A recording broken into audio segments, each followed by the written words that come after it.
안녕하세요. 트윙클 웹사이트 개발자 이종욱입니다. 그런 약간 어떻게 보면 너드, 그러니까 범죄 같은 아이들이 빛을 보려면 굉장히 보이지 않는 그런 장벽이 있어요. 막 인간관계라든지. 대부분 굉장히 똑똑한 친구들이 그 특색이, 물론 사회성도 좋으면서 공부도 무지 잘하는 친구들이 있지만 되게 공부를 무지 잘하는 그런 친구들 중에 사회성 굉장히 없는 그런 친구들이 있거든요. 근데 지금 보시면은 외국이 꼭 우리보다 무지 잘하고 있다는 얘기는 아니지만 비교적으로 외국에는 너드들이, 그런 범생이들이 어떻게 해서 좋게 발굴이 되고, 그런 애들이 그 자기가 잘하는 거에만 집중할 수 있도록 그렇게 뒤에서 푸시해주고 장려해주는 그런 기반이 있어요. 근데 그런 게 어떻게 보면 교육자로서의 어떤 책임 중에 하나가 돼야 되지 않나. 단순히 우리는 얘한테 수학을 잘 가르쳤어, 그걸로 끝이 아니라 체계적인 수학자가 될 수 있도록 그 보이지 않는 그런 장벽들을 이겨낼 수 있도록 도움을 주는 거죠. 우리가 기반을 닦아놓는 거죠. 근데 그러려면 사실 학원으로 되지는 않을 거 아닙니까? 근데 그래서 트윙클 웹사이트가 중요한 역할을 한다고 생각해요. 왜냐면 트윙클 웹사이트는 다른 학원에는 이런 커뮤니티 웹사이트가 존재하지가 않습니다. 되게 많은 학생들이 그런 얘기를 해요. 나는 많은 학원들을 다녔고 고등학교 돼가지고 가끔씩 웹사이트 놀러 와가지고 저랑 얘기하는 친구들, 혹은 댓글이나 이런 걸로 자기 생각을 이제 공유하는 학생들이 몇 명 있는데, 나는 트윙클을 그만두고 나서 여러 학원을 다녔지만 트윙클 같은 커뮤니티, 온라인 커뮤니티가 있는 학원은 다녀본 적이 없다. 근데 그건 진짜 거짓이 아닙니다. 다른 학원들도 막 우리는 온라인 플랫폼 있어, 우리도 커뮤니티 사이트 있어 라고 할지는 몰라도 트윙클 같은 커뮤니티는 절대로 없어요. 앞으로도 없을 것입니다.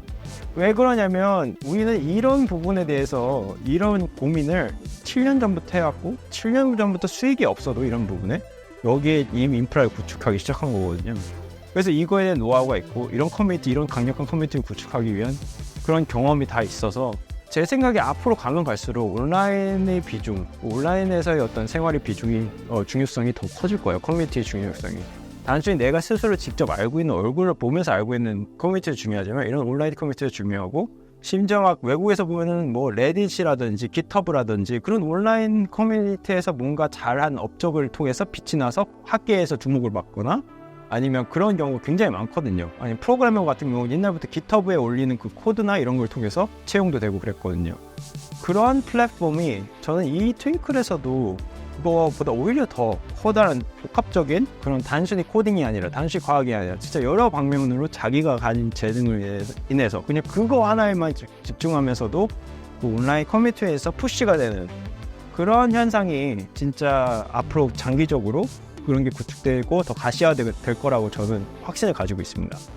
제가 지금 적어도 올해 하반기에는 출시하고 싶은 그 기능 중에 하나는 수학 관련된 기능입니다. 사실 옛날부터 그 영어에 대한 울렁증이 많다고 하잖아요. 그래서 보면은 트윙클 학생들의 경우는 영어 울렁증은 없어요. 다 좋아해요. 영어를 너무 좋아하는데, 뭐 예를 들어서 저희 이제 트윙클에는 이제 여러 가지 주제를 이제 걸면 그 주제에 대한 응답을 하는 그런 시스템이 돼 있거든요. 근데 주제 중에 하나가 제일 좋아하는 과목이 뭐고 제일 싫어하는 과목이 뭐냐, 그럼 항상 보면은 영어를 제일 좋아한다고 하고 수학을 제일 싫어한다고 해요. 근데 저는 그걸 보면 너무 슬펐어요.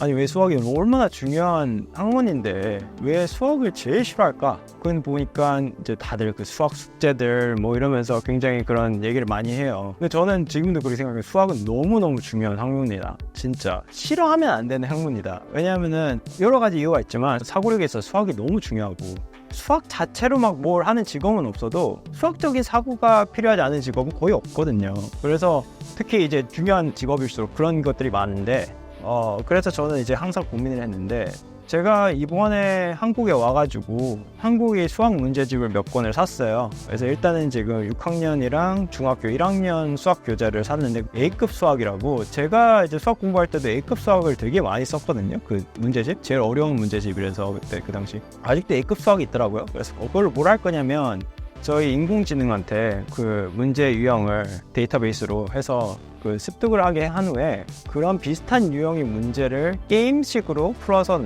내는 기능을, 이제 어떻게 보면 AI 스토리랑 되게 비슷한데, AI 스토리는 이제 이게 독해 문제를 내는 그런 게임이라고 하면은 수학 문제를 내는 게임. 그래서 그거를 이제 어떻게 할지에 대한 세세한 부분은 이제 설명하기 좀 어렵지만, 중요한 거는 지금까지 나왔던 모든 기능들과 마찬가지로 결코 쉽지는 않아요.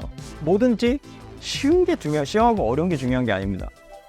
재밌고 그걸로 인해서 이제 꾸준하게 자기 실력이 상승하고 자기가 선택해서 하고 있다는 그런 느낌만 주면 되거든요. 제가 지금 그래서 준비하고 있는 게 올해 지나기 전까지는 적어도 가장 초기 버전이라도 공개하고 싶은 그 기능이 이제 수학 기능입니다. 6학년과 중학교 1학년 그걸로 시작해서 그게 잘 돌아가고 어느 정도 구축이 잘 되면 이제 중학교 2학년 이후로 이제 고등학교 3학년까지 수학 그 문제를 다 게임식으로 풀 수 있는, 이게 바로 인공지능 시대의 가장 메리트가 아닌가 싶습니다. 이런 것들이 가능해진 세상이니까요. 그래서 너무 기대가 되고, 수학을 싫어한다는 아이들이 수학이 싫어하는 게 아니라 진짜 수학을 게임처럼 즐기면서 잘할 수 있는 세상, 적어도 우리 트윙클에선 그런 학생들이 될 수 있도록 최대한 정성을 다해서 그 기능을 만들도록 하겠습니다.